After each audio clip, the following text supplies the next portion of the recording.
Hello friends, कैसे हो सब लोग। आई होप सब लोग अच्छे होंगे, बेहतर होंगे और स्वस्थ होंगे। स्वागत है आपका fairs club learn to lead में। Good morning to all the students. जैसे कि आपको पता है कि हम ऑलरेडी कई टॉपिक्स जो हैं वो कंप्लीट कर चुके हैं जनवरी महीने के।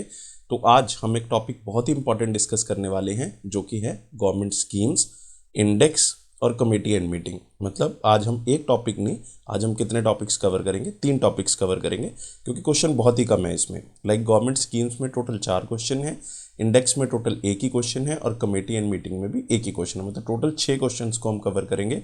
लेकिन ये बहुत इंपॉर्टेंट है, इसलिए वीडियो को बिल्कुल लास्ट तक जो है वो आपने ज़रूर देखना है। लेकिन सबसे पहले आप हमारी एप्लीकेशन को डाउनलोड कर लें, करियर्स क्लाउड को अपने गूगल प्ले स्टोर के ऊपर जाएं और इसको डाउनलोड करें। उसके बाद अपनी ईमेल आईडी के थ्रू लॉगिन कर लें और लॉगिन करने के बाद क्रैक करंट अफेयर्स के ऊपर क्लिक करना है। आप 1 साल या 2 साल की सब्सक्रिप्शन जो है वो बाय कर सकते हैं। दोनों का ही प्राइस बहुत कम है। एक बार मेरे कहने से प्राइस जरूर चेक करें, आप खुद हैरान हो जाएंगे कि इतने कम प्राइस पे हम आपको बहुत सी चीज़ें प्रोवाइड कर रहे हैं। तो क्या क्या आपको मिलेगा? आपको मिलेंगे daily current affair. Daily current affair में दोस्तों 3 सेक्शंस होंगे। एक में डिटेल करंट अफेयर होंगे, एक में question and answer format current affairs होंगे जो कि आपको ई बुक की मदद से मिलेंगे, और एक होगा क्विज जो कि आप हमारी एप्लीकेशन के ऊपर डेली अटेम्प्ट कर सकते हो। ऐसे ही वीकली सेक्शन तैयार किया गया जिसमें आपको 2 पीडीएफ्स मिलेंगी, जिसमें एक डिटेल करंट अफेयर की होगी, एक क्वेश्चन एंड आंसर फॉर्मेट होगा, लेकिन एक क्विज होगा जो कि हर हफ्ते आप हमारी एप्लीकेशन के ऊपर अटेम्प्ट कर सकते हो।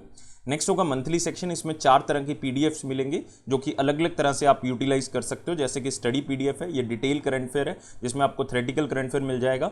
एक क्वेश्चन एंड आंसर फॉर्मेट में जितने भी करंट अफेयर डिटेल में मिलेंगे वो क्वेश्चन एंड आंसर फॉर्मेट में इसमें मिल जाएंगे, तो प्रैक्टिस यहां से कर सकते हो। बेस्ट 100 करंट अफेयर्स भी आपको दिए जाएंगे जो कि उस महीने के बेस्ट करंट अफेयर्स होंगे। उसमें 100 करंट अफेयर जो है वो क्वेश्चन एंड आंसर फॉर्मेट में आपको दिए जाएंगे। एक पॉकेट पीडीएफ होगी, मतलब जल्दी जल्दी में करंट अफेयर्स को रिवाइज करने के लिए 2 लाइन में 3 लाइन में, तो आप इसका यूज कर सकते हैं। इसी के साथ हम आपको दे रहे हैं टॉपिक वाइज करंट अफेयर। हम 20 बहुत ही इंपॉर्टेंट टॉपिक्स की अलग अलग पीडीएफ आपको प्रोवाइड करेंगे। अगर आप पर्टिकुलर किसी एग्जाम के लिए कुछ टॉपिक्स को रिवाइज करना चाहते हैं, जैसे कि आप इंपॉर्टेंट अपॉइंटमेंट्स को रिवाइज करना चाहते हैं, अवार्ड्स को रिवाइज करना चाहते हैं, तो इस पीडीएफ के थ्रू आप कर सकते हैं।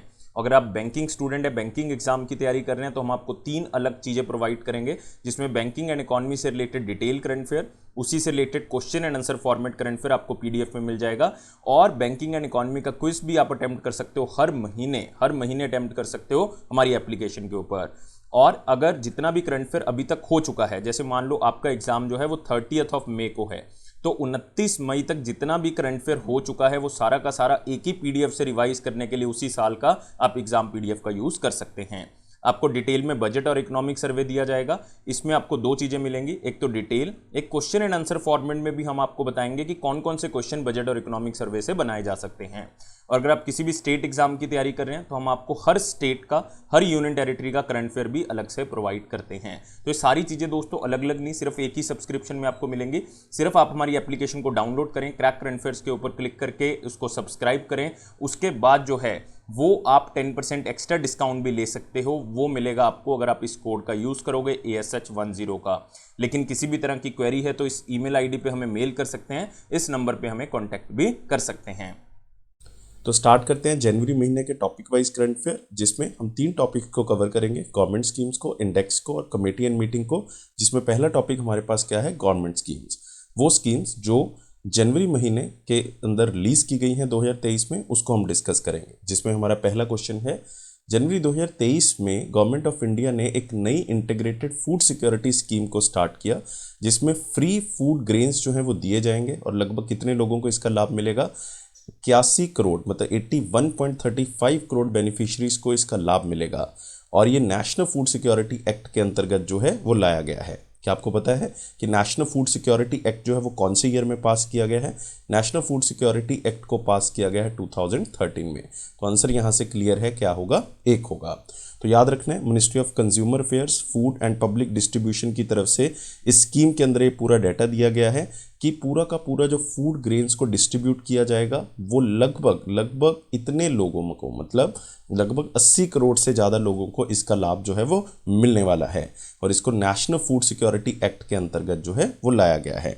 और इस नई इंटीग्रेटेड स्कीम्स को जब स्टार्ट किया गया तो बेसिकली 2 स्कीम्स को मिला के इसको स्टार्ट किया गया। एक स्कीम का नाम था food subsidy to food corporation of India, मतलब इस स्कीम को एनएफएसए के अंदर पहले स्टार्ट किया गया था। दूसरी स्कीम है food subsidy for decentralised procurement states, जो कि प्रोक्योर करती थी पूरे फूड्स को, जितने भी फूड ग्रेन्स हैं एलोकेट करती थी फिर फूड ग्रेन्स को, और फिर घर घर तक जो है वो पहुंचाने का काम करती थी। आप कह सकते हो कि राशन शॉप्स के थ्रू इनको घर तक पहुंचाया जाता था, जिसको हम पब्लिक डिस्ट्रीब्यूशन सिस्टम के अंदर भी जानते हैं। और इस स्कीम के तहत गवर्नमेंट ऑफ इंडिया जो है फ्री फूड ग्रेन्स जो हैं वो पूरा का पूरा बेनिफिट जो है वो मिलेगा जो नेशनल फूड सिक्योरिटी एक्ट के अंदर लोग आते हैं। इसमें अन्नतोदय अन्न योजना वाले लोग भी जो है वो शामिल होंगे, उनको मतलब घर तक जो है वो राशन शॉप्स के थ्रू पहुंचाया जाएगा।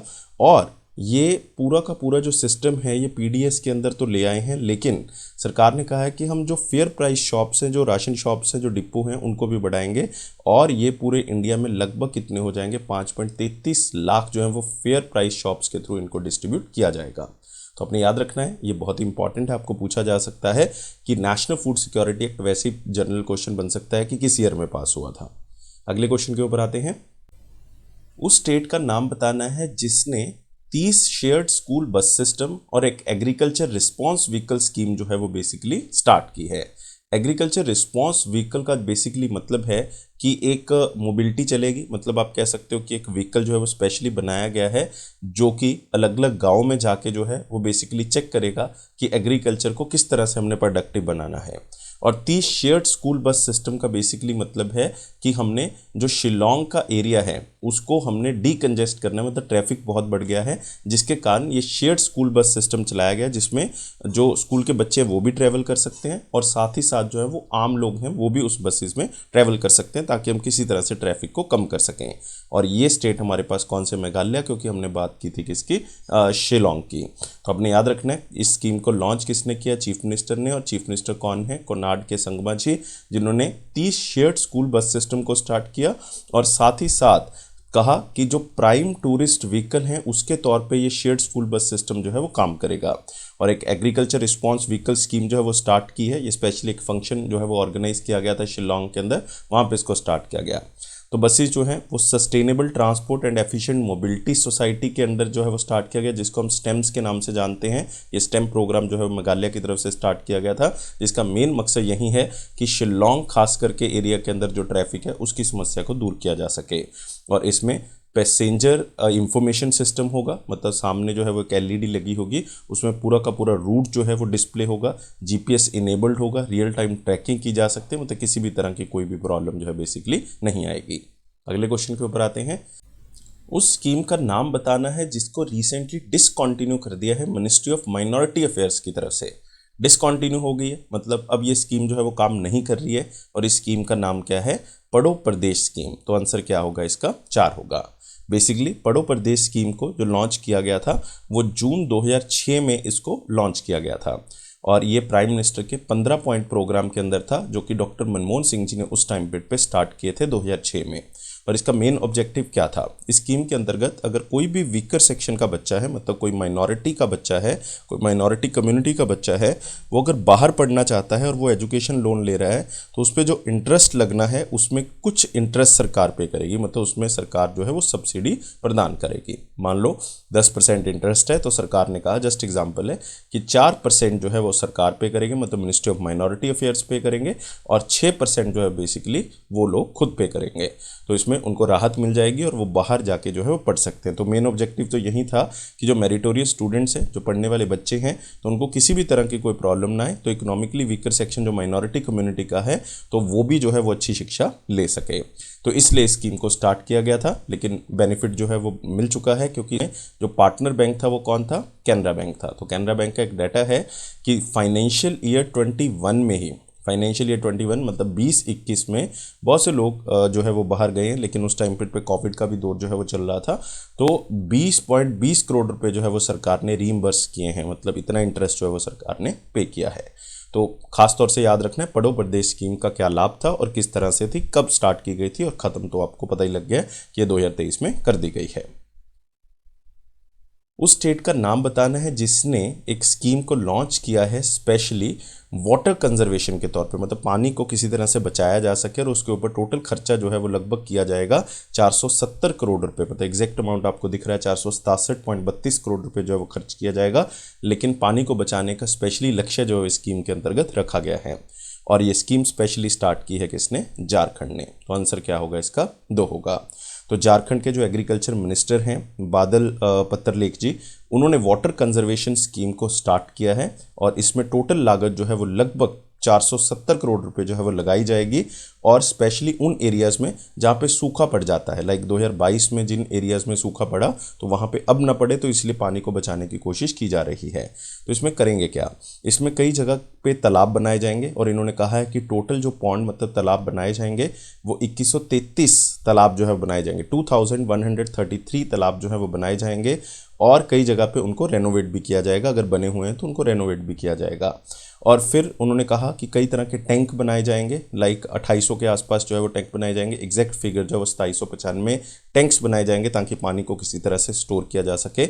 और ये सारी की सारी 24 डिस्ट्रिक्ट्स मतलब 24 ज़िले हैं झारखंड के अंदर, सब में ये किया जाएगा।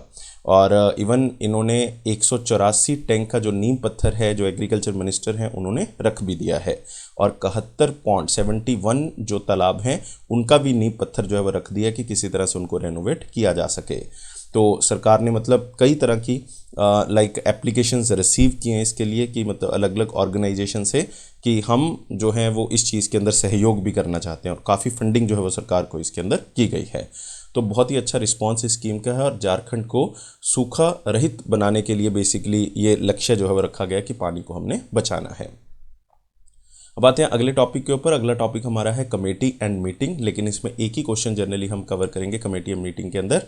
और क्वेश्चन है हमारे पास कि जनवरी 2023 में ministry of youth affairs and sports की तरफ से एक ओवरसाइट कमेटी बनाई गई। ये इंपॉर्टेंट है क्वेश्चन, इसको वेरी इंपॉर्टेंट में कवर कर लें, ताकि जो एलिगेशंस लगाए गए हैं, जो आरोप लगाए गए हैं रेसलिंग फेडरेशन ऑफ इंडिया के खिलाफ, उसकी जांच की जा सके। कौन इस कमेटी को लीड करेगा जनवरी 2023 में? तो पहले भी एक कमेटी बनाई गई थी, लेकिन बेसिकली वो पूछा नहीं गया था, तो अब जो है वो पूछ के उस कमेटी को बनाया गया है।